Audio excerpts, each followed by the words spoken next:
Last but not least in our panel discussion is Bob Levis, who's going to discuss the patient perspective. Thank you. And thank you to the organizers for the opportunity to speak.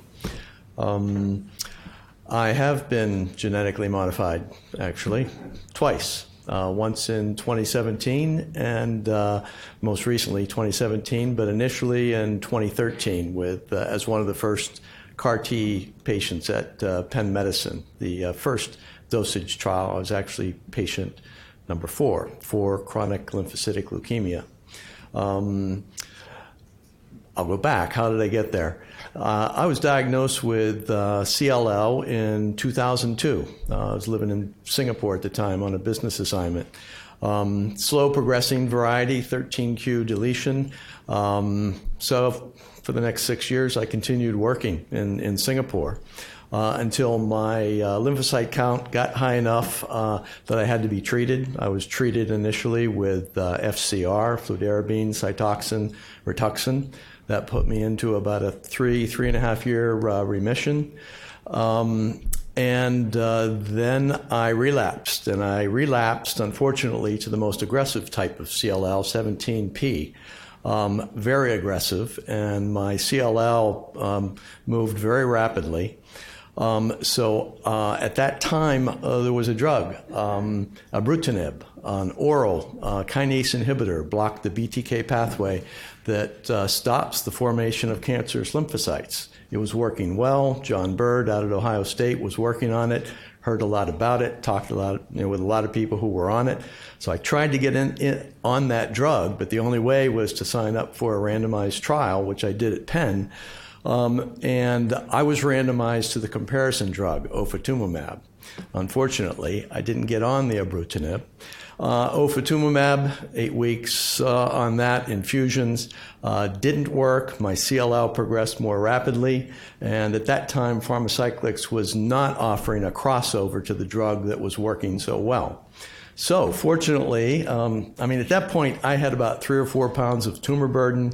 My platelets were falling to 30, and my hemoglobin was 7. I couldn't push the garbage up to the end of the driveway out of breath. But fortunately, I was at Penn Medicine. And Carl June, Bruce Levine, David Porter, Steve Schuster were opening up the next trial for 25 patients for CAR T, for CLL, the very first trial. And I was there, signed me up. Carl June said, "You don't have much longer to live."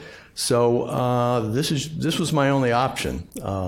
And so I went for it, signed that consent without fully understanding. Well, I read it all, and I saw all the possibilities of the negative things. But my red letter date was March 12th, 2013. They had taken my T cells out, genetically modified them, made the CAR T product. Back then it took 8 to 10 weeks. Infused, 4 million, 10 million cells, little packet, took 10 minutes with some saline. And they said, we had moved to Philadelphia. They said, stay close.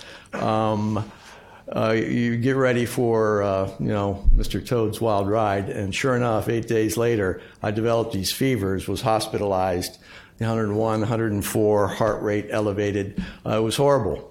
But 8 days later, the fevers broke. I had 30 palpable lymph nodes.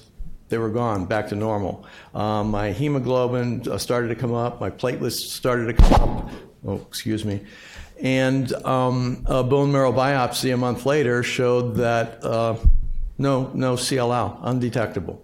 So I was back, and wonderful. It's like magic. You can't believe it. You got your life back, and I immediately started sending checks to Penn Medicine for their work. But it did come back. 3.5 years, another 3.5 years. CLL always seems to come back. but it was slow progressing. I hardly had any tumor burden, so I went on ibrutinib. It was finally FDA approved. That knocked my lymph nodes down, but I still had CLL in my marrow. There was another trial. I was not excluded from it, so there was another CAR T trial using a humanized construct, something a little different, and they wanted to try it on individuals who were on ibrutinib, thinking it might have a synergistic effect. And so I went through that trial. No cytokine response, no tumor burden, partial remission. It dropped my CLL and my marrow from 40% to less than 5%. That was 2 years ago. There I remain on low dose ibrutinib, and stable. Feel good. I'm an experimental patient at Penn. I go back for my labs. Long-term follow-up. I don't have any detectable CAR T cells in me anymore from the first or the second time. So I don't notice anything, except my golf handicap has dropped from 13.5 to 11.8, which is notable.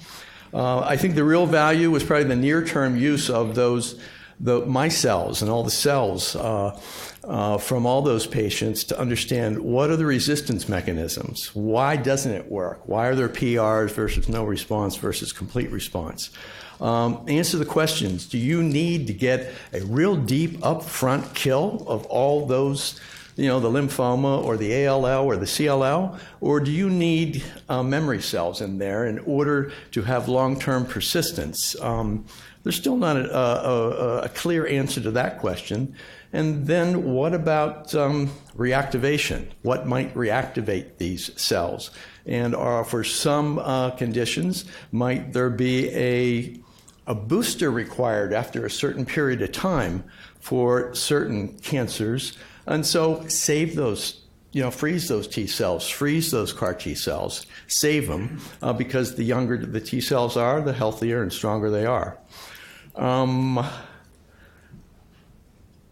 I joined the CLL Society this past year as a director, and Brian Kaufman heads up that group. And he went through CAR T as well, using a different format at Hutch. We educate patients, which is critical. We don't advise them on what treatment to get, but we tell them, get to a specialist if you have cancer, get the genetic testing done, do your homework, and be prepared to make a decision, because there will be choices. But and our tagline is "Smart patients get smart care." And I'll end by something my doctor, Steve Schuster, said to me. He said, relative to CAR T, we're not even at the end of the beginning yet. So there's a lot more to come. Thank you.